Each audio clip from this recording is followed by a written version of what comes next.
Cette émission comporte des scènes pouvant ne pas convenir à un jeune public. La supervision des parents est suggérée.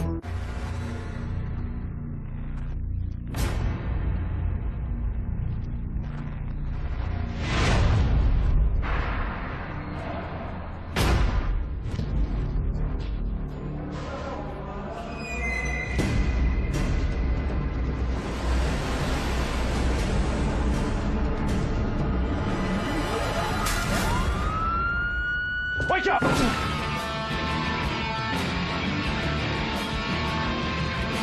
The third man hunted by police has been nicknamed Psycho.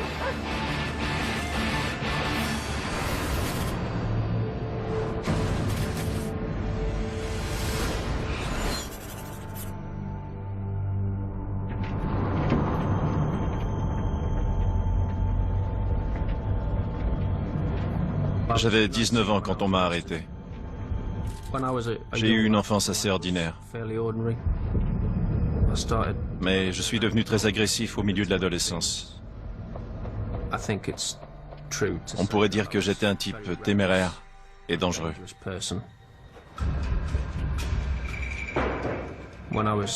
J'ai étudié à Leeds quand des types m'ont volé dans la rue. J'ai décidé de me venger d'eux.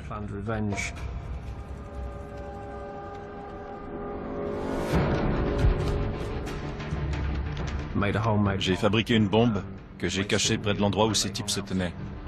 J'espérais ainsi les blesser.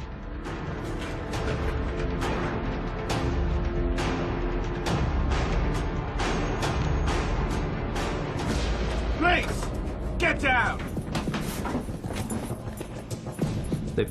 Heureusement, les policiers ont trouvé ma bombe et l'ont désamorcée. Ils sont ensuite venus fouiller ma maison et ils ont trouvé des armes et du matériel pour fabriquer des bombes. Ma vie venait de basculer.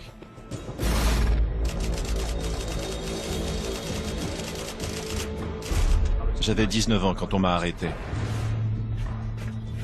Si j'écopais d'une peine de prison à vie, je mourrais en prison, à moins de m'évader.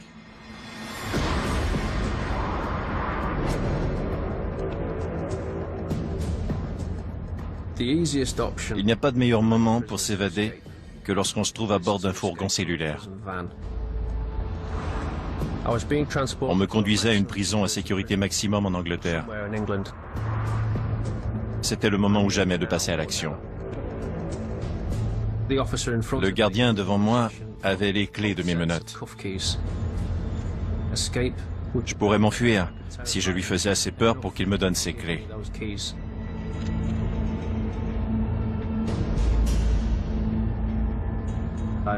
Un peu plus tôt, j'avais caché une seringue hypodermique sur moi.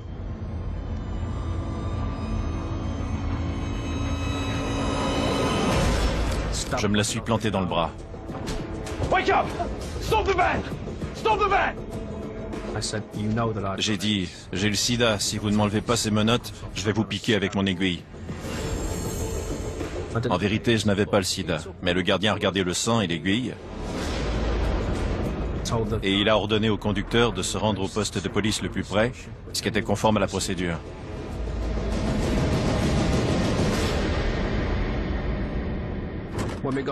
À notre arrivée, le gardien qui avait les clés de mes menottes s'est enfui en courant, en laissant les portes du fourgon ouvertes. Come on! Go! Come on! Come on!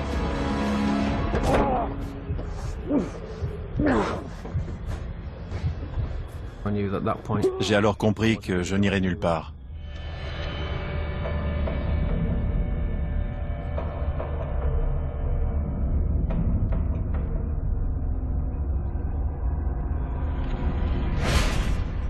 Je ne savais pas où l'on m'emmenait.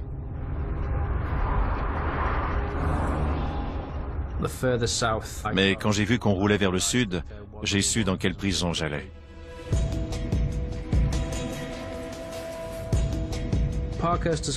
La prison de Parkhurst a une très mauvaise réputation. C'est un endroit violent, où se trouvent des meurtriers, des tueurs en série et des auteurs d'actes terroristes.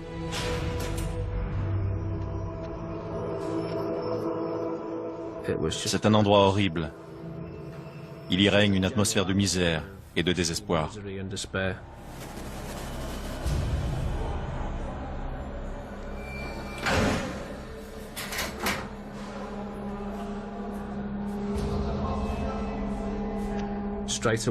Aussitôt arrivé à cette prison, j'ai commencé à chercher un moyen de m'en évader.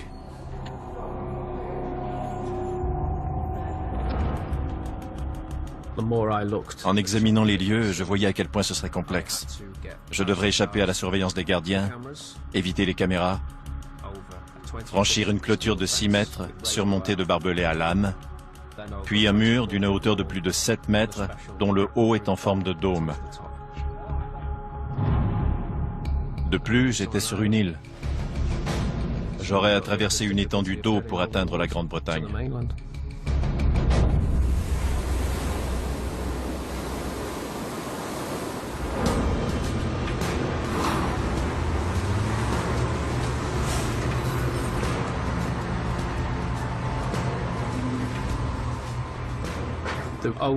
La seule faille que j'ai pu noter à Parkhurst, c'était le fait qu'on y effectuait de nombreux travaux.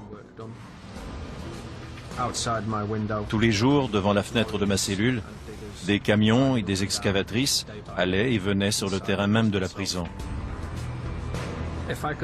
Si je parvenais à me cacher dans l'un de ces véhicules au moment où ils partaient, je pourrais dire adieu à cet endroit.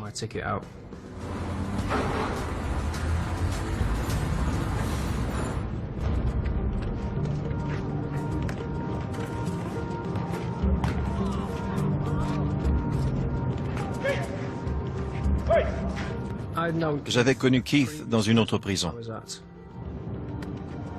Au début des années 90, il avait écopé d'une peine de prison à vie pour le meurtre de la femme du propriétaire d'un supermarché. On s'est mis à parler ensemble. Keith avait remarqué un détail qui pourrait nous permettre de nous évader. Je sentais que je pouvais lui faire confiance. Sinon, je n'aurais jamais parlé d'un tel sujet avec lui. Keith avait surveillé les gardiens de près et examiné les serrures des portes. Celles-ci venaient d'être remplacées par des serrures munies d'un code de couleur. Certaines d'entre elles avaient un point vert, d'autres avaient un point rouge. Peu de ces serrures avaient un point vert, la plupart avaient un point rouge. J'aurais cru que le système de verrouillage était plus complexe que ça. Pour en être sûr, j'ai décidé de vérifier ces serrures par moi-même.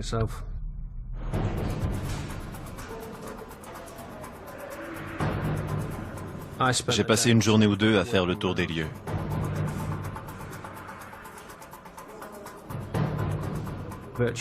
Presque toutes les serrures avaient un code de couleur. Une clé rouge permettait de circuler dans 95% de la prison.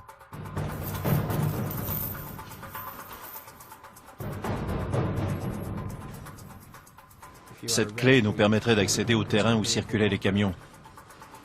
Si l'on parvenait à se cacher à bord de l'un d'eux, on pourrait sans doute s'évader.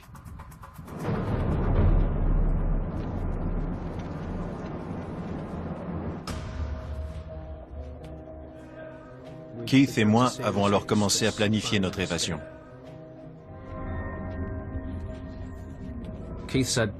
Pour lui, une clé n'était qu'un bout de métal ayant une forme précise. Il nous suffisait d'en fabriquer une. Il a réussi à me convaincre que je serais capable d'en faire une.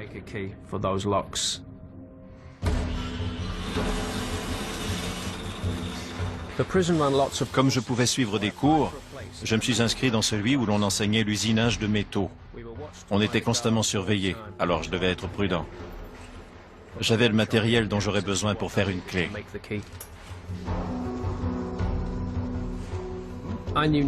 Toutefois, je ne savais rien aux travaux de serrurerie, et j'ai donc dû me renseigner à ce sujet. Ma meilleure source était les autres détenus. Heureusement, dans l'aile où je me trouvais, il y avait des hommes plus âgés, de Londres, qui avaient été incarcérés pour avoir forcé des coffres-forts et qui étaient une vraie mine d'informations pour moi. Ils savaient fort bien ce que je tramais et ils étaient plus qu'heureux de m'aider.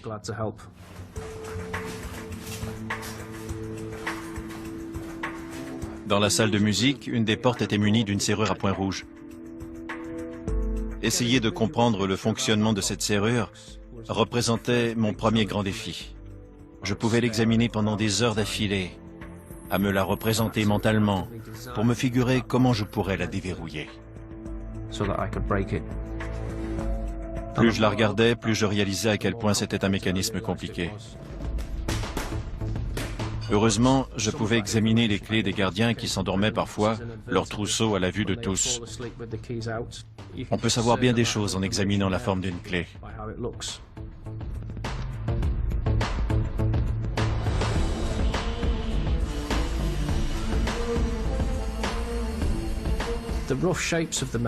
La forme de la clé au point rouge était relativement facile à reproduire en utilisant les outils disponibles à l'atelier.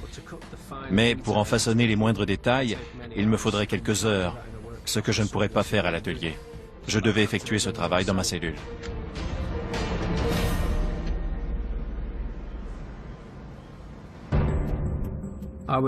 Chaque fois que je sortais ma clé, j'étais nerveux à l'excès. On ne peut pas justifier le fait qu'on a un double de clés en sa possession. C'est synonyme d'ennui.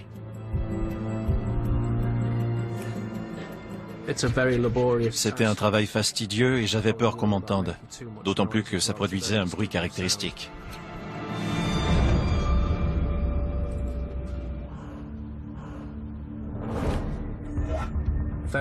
Lentement, au cours des semaines suivantes, j'ai façonné une clé qui, selon moi, pourrait déverrouiller les portes à l'intérieur de la prison. Mais ce n'était pas gagné d'avance. La moindre différence entre ma clé et l'original, et ça ne fonctionnerait pas.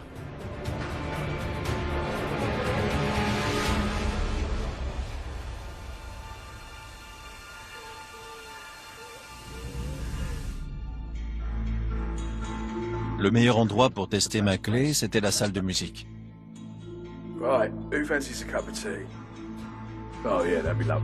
Pendant les cours de musique, des gens entraient et sortaient de la salle, mais à l'heure du thé, le personnel et les détenus en sortaient.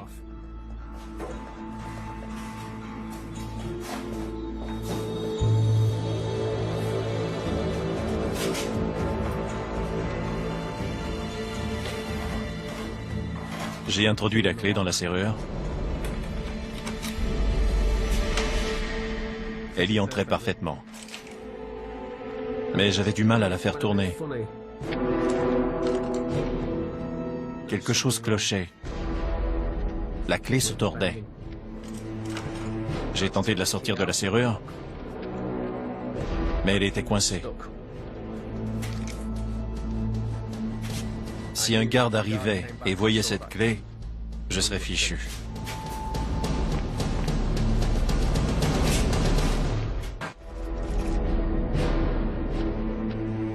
J'espérais pouvoir m'évader à l'aide d'une clé que j'avais fabriquée, mais celle-ci était coincée. Des employés allaient et venaient dans la salle de musique. Et pendant tout ce temps, la clé était coincée dans la serrure, alors que j'étais assis juste à côté de la porte. J'ai attendu pendant ce qui m'a semblé 1000 ans que les gens sortent de la pièce.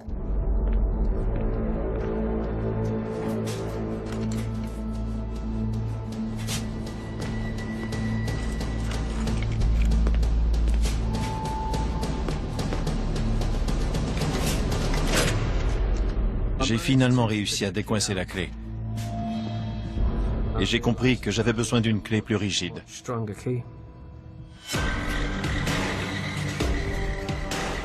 Il me faudrait en fabriquer une avec un métal plus résistant, comme de l'acier. Mais il n'est pas facile de découper de l'acier à l'aide d'une scie à métaux. Je me suis souvent coupé les doigts.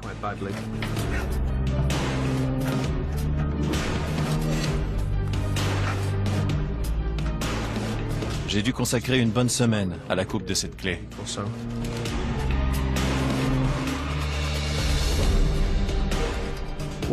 Je suis ensuite retourné dans la salle de musique. J'ai attendu que la voie soit libre. J'ai introduit la clé dans la serrure et je l'ai tournée.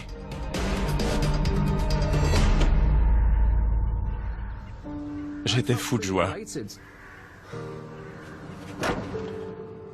C'était comme si toutes les portes venaient de s'ouvrir. On pourrait aller n'importe où.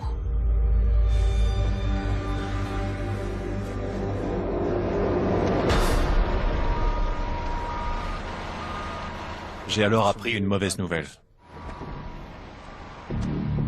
Apparemment, 2 prisonniers s'étaient fait prendre alors qu'ils projetaient de voler une excavatrice ou un camion pour s'évader de prison. Exactement comme on voulait faire. La sécurité avait été resserrée. Je me suis dit qu'on ne pourrait jamais partir.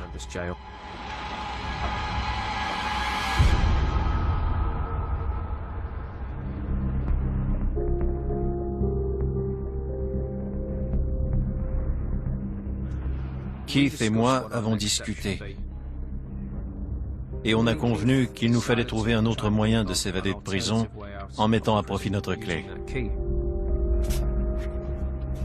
Je savais qu'elle nous permettrait d'ouvrir bien des portes intérieures, mais j'ignorais encore lesquelles. Je me suis alors représenté mentalement toute la prison. Avec ma clé, je pouvais déverrouiller la porte de la salle de musique, du gymnase ainsi que celle de l'atelier. On pouvait accéder à la cour depuis ces 3 endroits. Mais il nous fallait encore franchir la clôture, puis escalader le mur d'enceinte de la prison.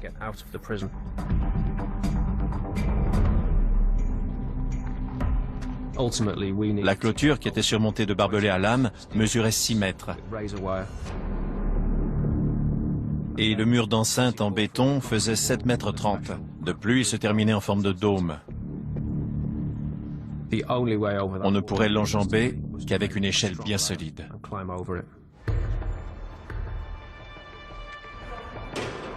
Fabriquer une échelle de 7,30 mètres représentait un défi de taille. Ça m'apparaissait impossible. J'y ai pensé pendant des heures.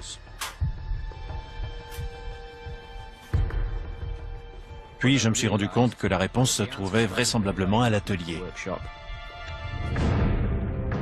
On pourrait fabriquer les éléments qui constituaient l'échelle pendant les cours et les cacher dans l'atelier. Ensuite, grâce à notre clé, on pourrait entrer dans l'atelier pendant la nuit, assembler notre échelle et prendre la cisaille. Cela nous permettrait de pratiquer une brèche dans la clôture et d'enjamber le mur. Sauf que j'ai été expulsé du cours d'usinage de métaux. Le professeur n'aimait pas certaines des pièces que j'avais fabriquées, ni mon attitude. Et moi, je ne l'aimais pas. J'ai donc été expulsé de son cours. On devait trouver un complice qui accepterait de fabriquer cette échelle.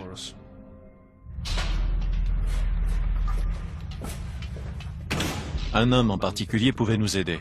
Il était fiable, et comme nous, il voulait s'évader. Il s'appelait Andrew Roger. Il purgeait une peine de prison à vie pour le meurtre d'un gardien de sécurité. Comme il en avait au moins pour 20 ans derrière les barreaux, il voulait aussi s'évader. Andrew était préposé à l'atelier et on lui faisait confiance. Il avait accès à tous les outils, un complice idéal.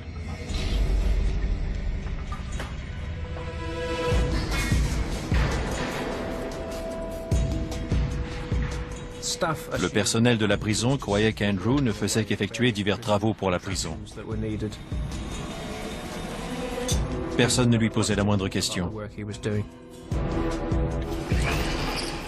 L'échelle était constituée de 6 bouts de tuyaux de 3,65 m qui, une fois assemblés, donneraient une structure d'une longueur totale de 7,30 m. Andrew a mis 3 semaines à la fabriquer.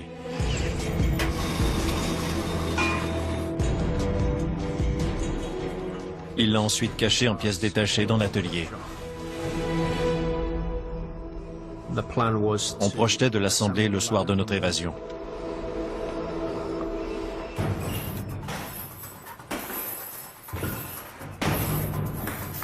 Nous étions d'accord sur le fait qu'on sortirait par le gymnase, car la surveillance y était moins serrée. Malgré tout, on aurait un obstacle à surmonter. Alors que les 2 portes du gymnase se déverrouilleraient sans problème, je n'avais pas eu l'occasion de tester la serrure de la 3e porte, celle qui se trouvait à l'extérieur. Or, on devait l'ouvrir pour atteindre l'atelier de métaux, prendre l'échelle, puis franchir la clôture et le mur.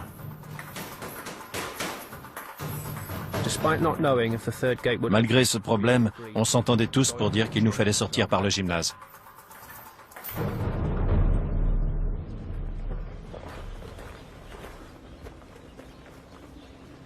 Puis vint une terrible nouvelle. Andrew avait entendu dire que l'atelier devait changer d'endroit sous peu. On ne pourrait plus y avoir accès, car il serait alors dans un endroit où il y avait d'autres sortes de serrures. Il nous faudrait fabriquer de nouvelles clés. On devait absolument tenter l'évasion le plus tôt possible, pendant qu'on avait encore accès à l'atelier. On a décidé de partir.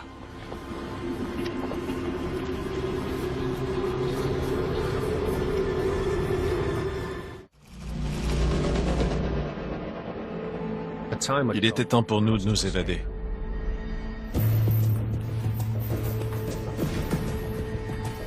Ce soir-là, le gym était bondé. Les détenus allaient et venaient. On était nerveux. Le plan était que je sortirais le premier, déverrouillerais toutes les portes, puis retournerais au gymnase. À mon signal, Andrew et Keith pourraient se diriger vers l'atelier et je les suivrais en prenant soin de verrouiller les grilles derrière moi. Le prochain dénombrement devait avoir lieu une demi-heure plus tard. On était prêts à partir.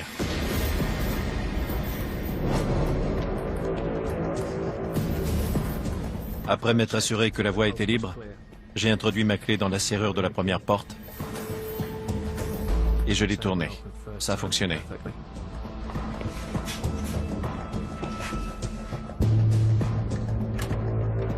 J'ai ensuite ouvert la porte 2. Jusque-là, tout allait comme prévu.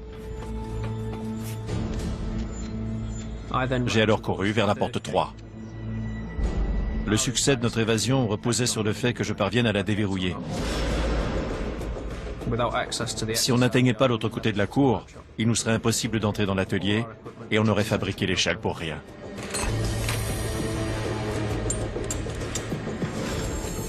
La clé coinçait.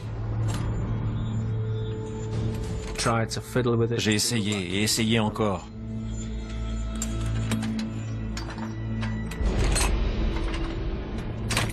La porte a fini par s'ouvrir. Je suis retourné au gymnase.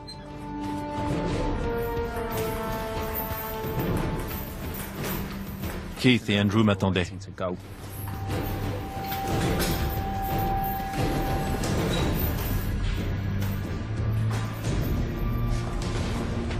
Il nous restait 25 minutes pour assembler l'échelle, percer la clôture et escalader le mur.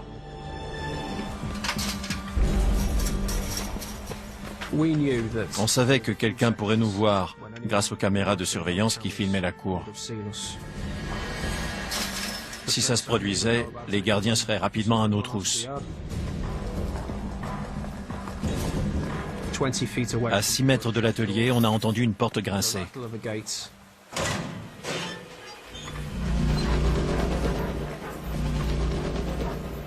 Un gardien est alors sorti avec un chien renifleur. L'animal a couru dans ma direction, puis s'est arrêté à 6 mètres de moi.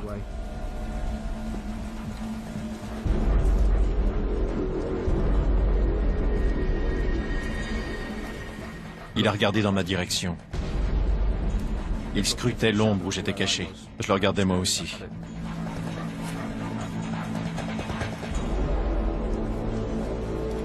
Je me suis dit que ça y était, qu'on était fichu.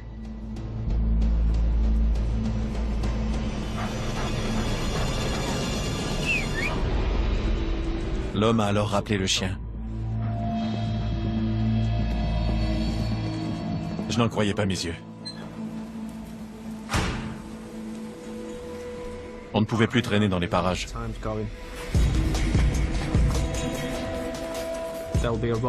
Le dénombrement aurait lieu au gymnase dans 20 minutes.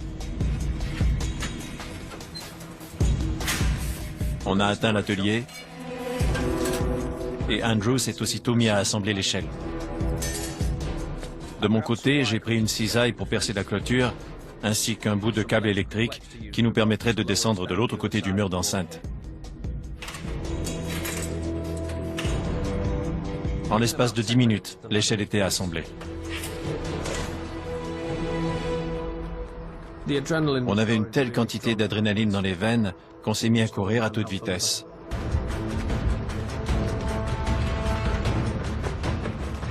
On devait maintenant pratiquer une brèche dans la clôture et poser l'échelle contre le mur.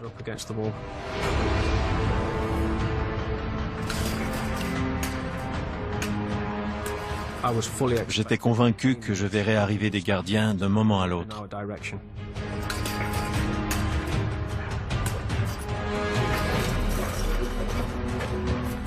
On se trouvait maintenant devant le dernier obstacle qui nous retenait en prison, le mur.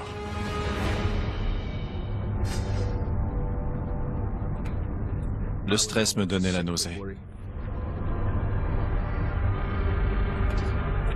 On ne savait pas quel poids l'échelle pouvait supporter.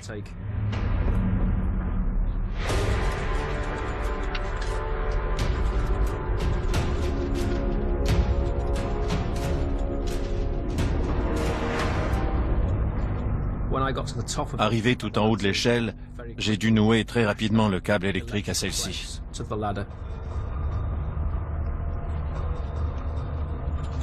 Andrew montait pendant que je me préparais à descendre.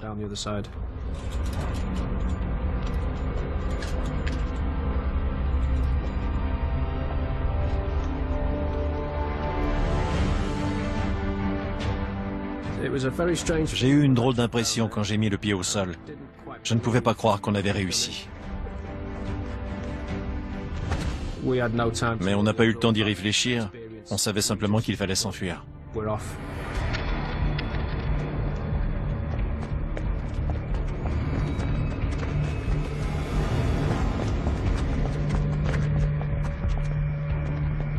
L'étape suivante consistait à quitter l'île. Keith nous avait dit qu'il détenait sa licence de pilote et qu'il avait noté la présence de 3 aérodromes sur l'île de White, à 5 minutes de voiture. On avait pour objectif de trouver une voiture, de se rendre à l'aérodrome de Sandown, où Keith ferait démarrer un avion et on s'envolerait vers la Grande-Bretagne.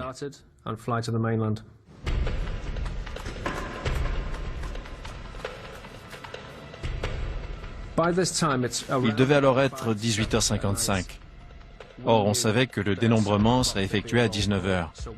On ne disposait donc que de 5 minutes avant que les gardiens ne constatent notre disparition.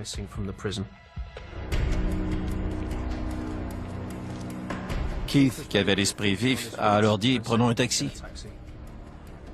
J'ai d'abord pensé que c'était la plus mauvaise idée au monde, jusqu'à ce que Keith me rappelle qu'on n'était que des types ordinaires qui marchaient dans la rue.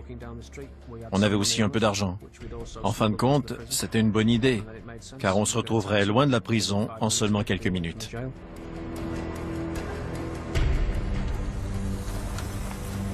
On a rapidement trouvé un taxi.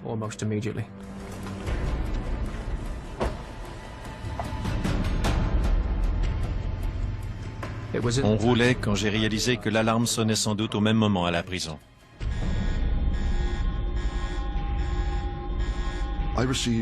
On m'a annoncé qu'il y avait eu une évasion, un peu après 20 heures.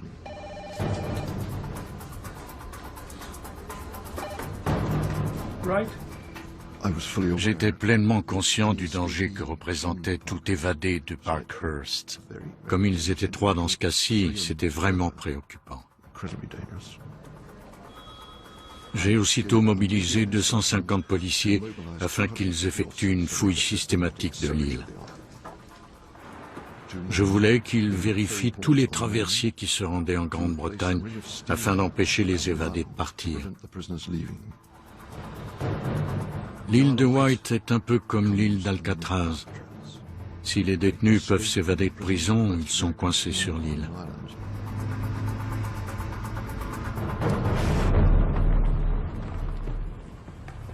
Après être arrivé à l'aérodrome de Sandown, on en a fait le tour.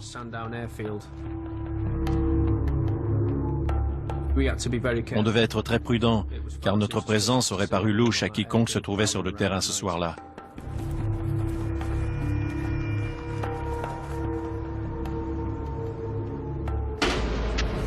Keith est entré dans un avion et s'est mis à effectuer des vérifications.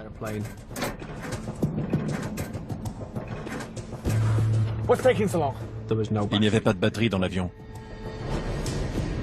Keith a alors dit qu'on devait trouver un autre appareil.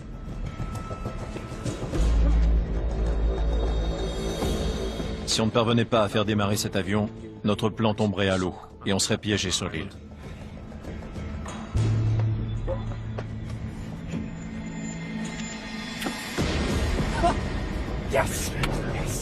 Le tableau de bord s'est allumé. Mon cœur a fait un bond tellement j'étais soulagé. On allait enfin pouvoir décoller. Malheureusement, il s'agissait d'un système qui n'était conçu que pour vérifier les commandes de l'appareil. Il nous fallait quand même faire démarrer l'avion comme on le ferait pour une voiture. C'est là que ça s'est compliqué. La serrure ne pouvait être trafiquée. J'ai alors été pris de panique. J'étais anéanti, car je voyais bien qu'on ne pourrait jamais quitter l'île.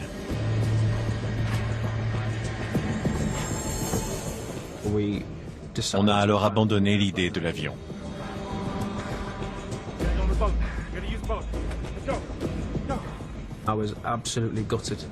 J'étais vraiment découragé de laisser cet avion derrière moi. Et j'étais aussi conscient du fait que les policiers étaient sûrement à notre recherche.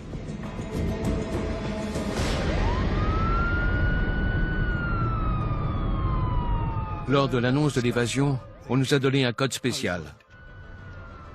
Selon celui-ci, on devait se rendre rapidement au poste de police le plus proche. On nous a alors mis au fait de la situation. De toute évidence, ces types devaient être capturés. Ils étaient en prison pour meurtre. Ils n'avaient plus rien à perdre. 45-year-old Keith Rose had threatened revenge against... Andy Roger was serving life after bludgeoning to death a The security third man guard. being hunted by police has been nicknamed Psycho.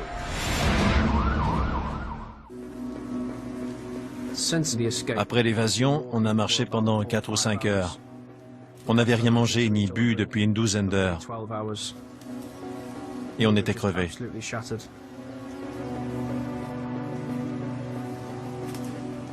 On a alors trouvé une remise abandonnée.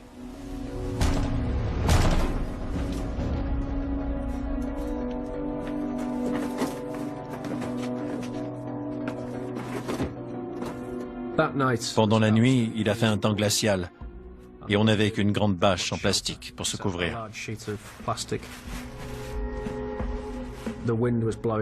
Comme le vent s'infiltrait à travers les planches de la remise, on a grelotté toute la nuit.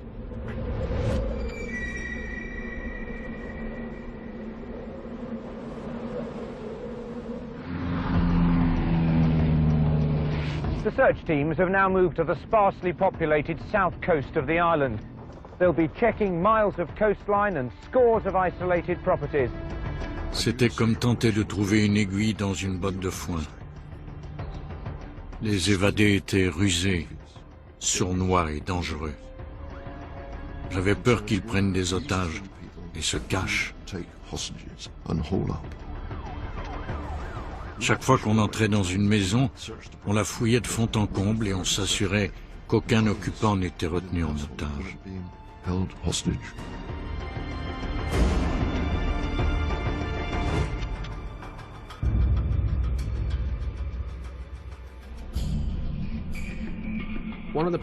J'avais emporté un nécessaire de rasage,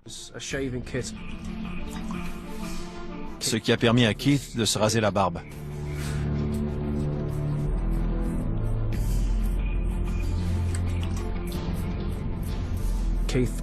Ça l'a changé au point où il était méconnaissable. On pourrait tirer profit de ce fait. Ainsi, Keith pourrait aller acheter des provisions. Je me disais toutefois que si les policiers le capturaient, ils auraient au fait de fouiller le secteur et de nous retrouver. Avant que Keith ne parte, Andrew et moi avons convenu avec lui que s'il ne donnait pas signe de vie après 1h30, on partirait chacun de notre côté en déduisant qu'il avait été capturé.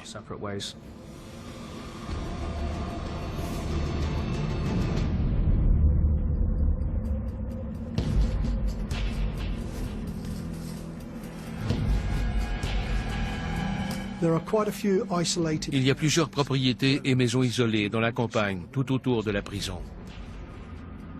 À l'une d'elles, une alarme s'était déclenchée. Je ne pouvais pas m'empêcher de penser que les évadés se cachaient là. L'attente dans la remise était insoutenable. J'étais convaincu que les policiers étaient sur le point de nous trouver. C'était un vrai cauchemar.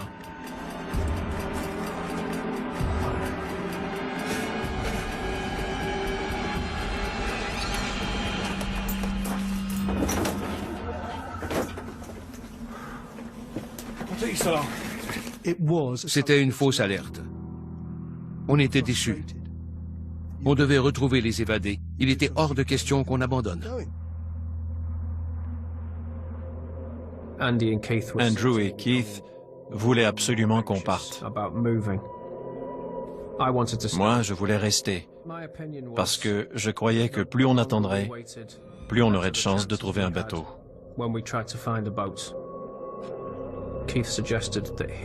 Keith a alors proposé d'appeler un ami qui pourrait venir nous chercher. Il pourrait nous cacher à l'arrière de sa camionnette pour nous sortir de l'île. Je n'aimais pas du tout cette idée. Je ne connaissais pas cet ami, je ne l'avais jamais rencontré. J'ai demandé à Keith de ne pas l'appeler.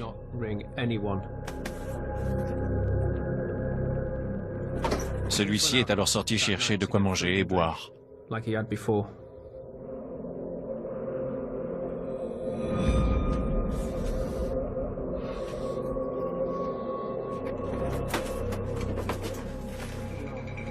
À son retour, il nous a annoncé qu'il avait appelé son ami.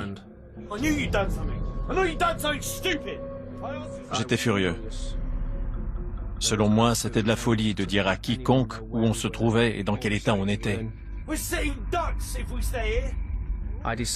Il était maintenant évident qu'on devait quitter la remise, trouver un bateau à la marina et quitter l'île au plus vite.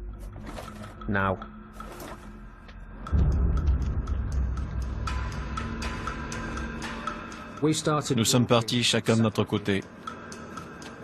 Andrew et Keith étaient un peu plus loin devant moi.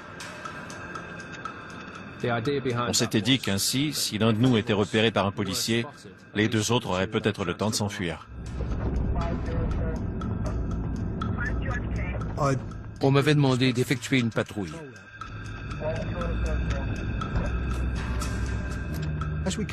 En arrivant au sommet d'une côte, j'ai aperçu deux hommes qui marchaient tête baissée.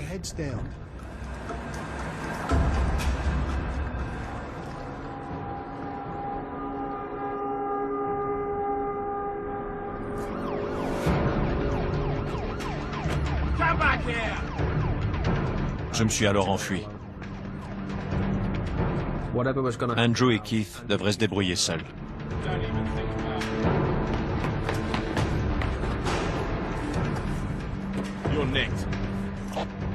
J'ai demandé des renforts et indiqué qu'on venait de capturer Rose et Roger et que Williams avait détalé. J'attendais une escouade canine. J'ai aussi demandé un hélicoptère équipé de matériel d'imagerie thermique.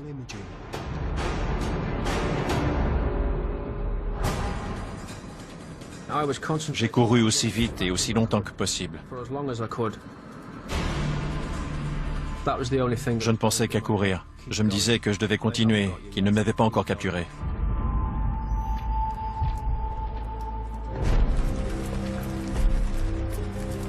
Je suis arrivé près de bateaux dont plusieurs étaient d'une dimension adéquate. J'ai couru vers un bateau auquel était accroché un canot pneumatique.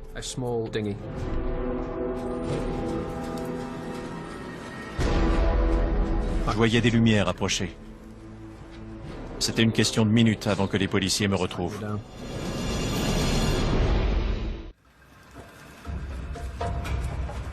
Je devais quitter l'île, mais j'étais cerné.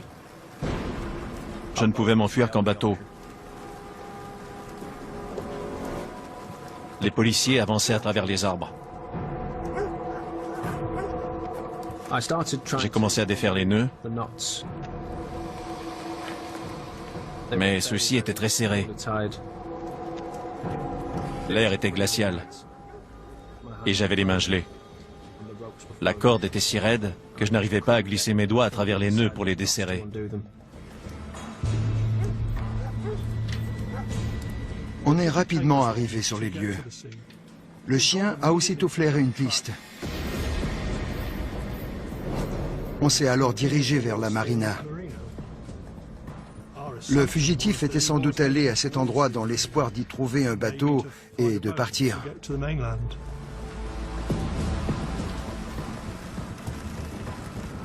À travers les arbres, je voyais une lumière très vive qui brillait dans ma direction et j'entendais le son caractéristique d'un hélicoptère.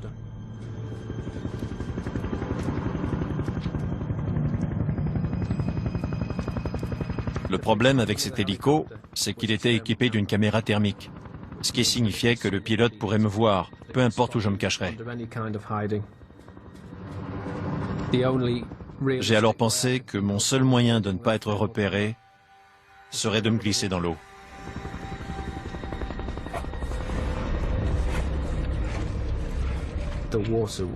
L'eau était si froide que ça m'a fait un choc.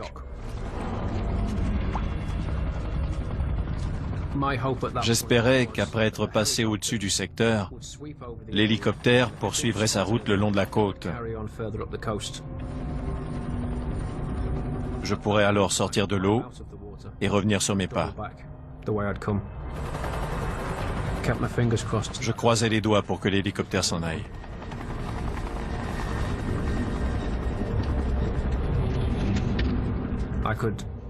Je sentais que mes fonctions vitales ralentissaient. Et j'ai alors ressenti une vive douleur. Mes sens m'abandonnaient. Je perdais l'ouïe.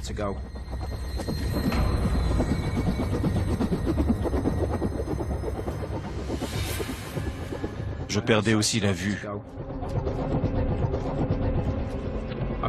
Je ne sentais plus ni mes bras ni mes jambes. Puis j'ai arrêté de frissonner, ce qui était mauvais signe. Ce n'était qu'une question de minutes avant que je tombe dans le coma. Une fois l'hélico parti, je suis remonté sur la jetée. Si la température de mon corps était basse, peut-être que la caméra thermique ne me détecterait pas. Ainsi, je pourrais m'enfuir.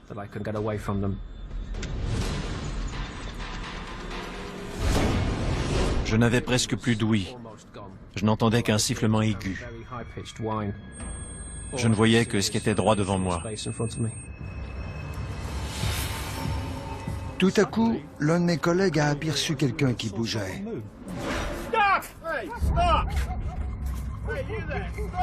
Quand il nous a vus nous approcher, il a sauté dans l'eau. On criait sur la rive, mais ce type n'allait pas revenir. J'ai sauté dans l'eau et j'ai poussé l'homme vers la jetée. Je me rappelle clairement le moment où il s'est retourné et m'a regardé. Je n'oublierai jamais son regard. C'était celui d'un animal qu'on vient de capturer et qui se s'est piégé. Il avait complètement renoncé à s'enfuir.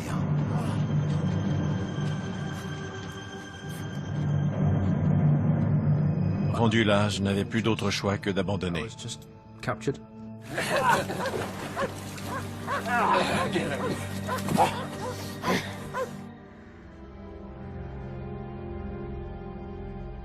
On m'a mis en isolement cellulaire. Mon ouïe et ma vue sont revenus assez rapidement, mais pendant plusieurs jours, j'ai été très malade. J'ai écopé d'une peine additionnelle d'emprisonnement de 16 ans.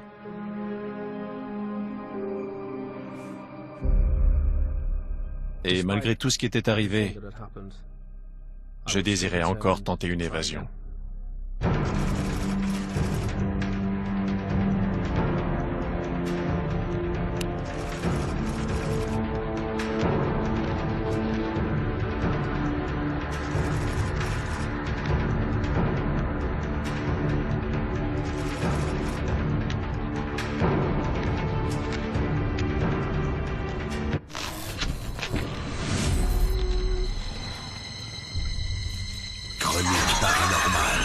Dans un instant, à DocuD.